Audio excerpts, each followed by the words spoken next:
अच्छा ये बताइए, आज आप इलेक्शन कमीशन में मौजूद हैं, कहीं इलेक्शन लड़ने का इरादा तो नहीं बन गया यहाँ पे? पहला वीलो कब आ रहा है? बड़ा इंतजार है सबको। बहुत जल्दी। सोशल मीडिया एक्टिविस्ट हैं सनम जावेद, उनके वालिद कुछ देर पहले आए थे। वो अपने मखसूस नशिस्त के लिए कागजात नामजदगी यहाँ से लेकर जा PP 150 जहाँ से अमूमन मरियम नवाज इलेक्शन लड़ती हैं, वहाँ से भी उनके कागजात नामजदगी हासिल कर लिए गए हैं। MYK न्यूज़ की वीडियोस देखने के लिए हमारा चैनल सब्सक्राइब कीजिए और बेल आइकॉन को क्लिक कीजिए ताकि आप हमारी आने वाली वीडियो से बाखबर रह सकें।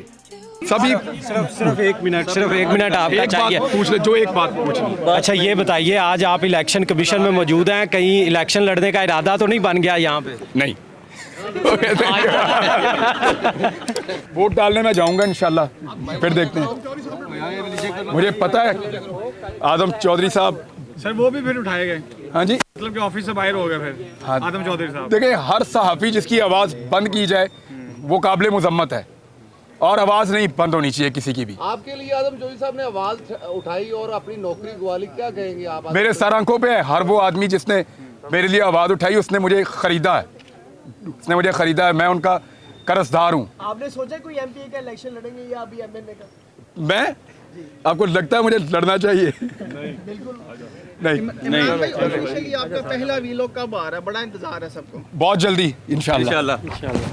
मैं इस वक्त इलेक्शन कमीशन ऑफ पाकिस्तान के दफ्तर में मौजूद हूँ, जहाँ पर बाकायदा जनरल इलेक्शन 8 फरवरी को जो होने चाह रहे हैं, उनमें कागजात नामजदगी जो है वो वसूल करने का सिलसिला शुरू हो चुका है। और इस वक्त मेरे साथ सीनियर सहाफ़ी वकास अवान साहब मौजूद हैं, उनसे जानते हैं कि इस वक्त क्या ये इंतखाबी अमल का ये कौन सा हिस्सा है शेड्यूल के मुताबिक, और कौन कौन लोग हैं जो इस वक्त आम शख्सियात हैं जो यहाँ पर कागजात नामजदगी जमा करवा रहे हैं। अस्सलाम वालेकुम। वालेकुम। अच्छा सर, ये बताइएगा, ये इस वक्त इलेक्शन कमीशन के दफ्तर में जो एक्टिविटी चल रही है, तो इसमें किस किस आम शख्सियत ने अब तक कागजात नामजदगी जो है वसूल कर लिए हैं? देखिए, आज पहला रोज़ा कागजात नामजदगी हासिल करने का और जमा करवाने का। बेसिकली लाहौर के कुल 44 हलके हैं, जिसमें 14 जो है वो कौमी असम्बली के हैं और 30 सूबाई असम्बली के हैं। जहाँ पर इस वक्त आप खड़े हैं सूबाई इलेक्शन कमीशन ऑफिस, यहाँ पर कागजात नामजदगी सिर्फ जो मखसूस नशिस्तों से जो ख़वातीन कागजात नामजदगी जमा करवा रही हैं, सिर्फ वो आ सकती हैं। इस पर जो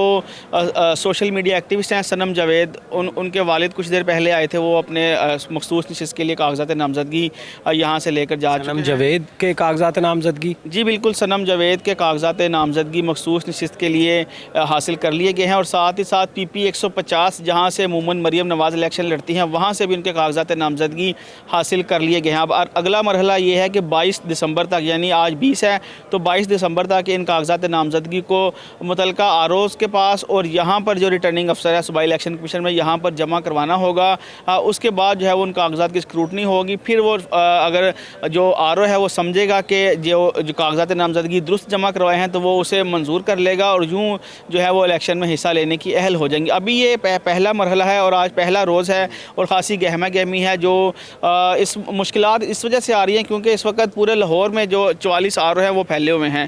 पहले जो 2018 का इलेक्शन था उसमें ये था कि जो जुडिशरी से लिए गए थे ROs, और एक ही बिल्डिंग के नीचे आपको तमाम ROs मिल जाते थे। अब आपको अगर पूरे 44 ROs के पास जाना पड़ेगा, तो वो काफ़ी मुश्किलात हैं उसमें। और अभी हमारे पास इतला ये भी पहुंची हैं कि जो 3-4 हलके ऐसे हैं जहां पे अभी तक RO पहुंचे ही नहीं हैं, क्योंकि उनके पास सामान नहीं था। NA 130 के RO जिसका दफ्तर ठोकर न्याज बेग पर है, वो अभी तक वहां पर नहीं पहुंचे, और अभी ये कहा जा रहा है कि कुछ देर बाद उनका ऑफिस जो है वो एक्टिव होगा। तो इसी तरह के जो मसाइल हैं इब्तदाई तौर पर वो सामने आ रहे हैं। लेकिन 22 दिसंबर है, गो के बहुत थोड़े हैं, 2 दिन दिए गए हैं इलेक्शन कमीशन की जानिब से कागजात नामजदगी को जमा करवाने के लिए। तो 22 दिसंबर डेडलाइन है। देखते हैं, जब इससे पहले जब एक बार इलेक्शन करवाने की कोशिश की गई थी तो उस वक्त भी 2 दिन ही दिए गए थे, लेकिन बाद में इलेक्शन कमीशन ने उसको एक्सटेंड कर दिया था, क्योंकि जाहिर सी बात है अगर इतनी ज़्यादा नॉमिनेशन पेपर जमा होनी है तो उसकी स्क्रूटनी भी करना पड़ेगी, हज़ारों की तादाद में उम्मीदवार होंगे, तो बड़ा मुश्किल हो जाएगा 2 दिन में इनको मैनेज करना।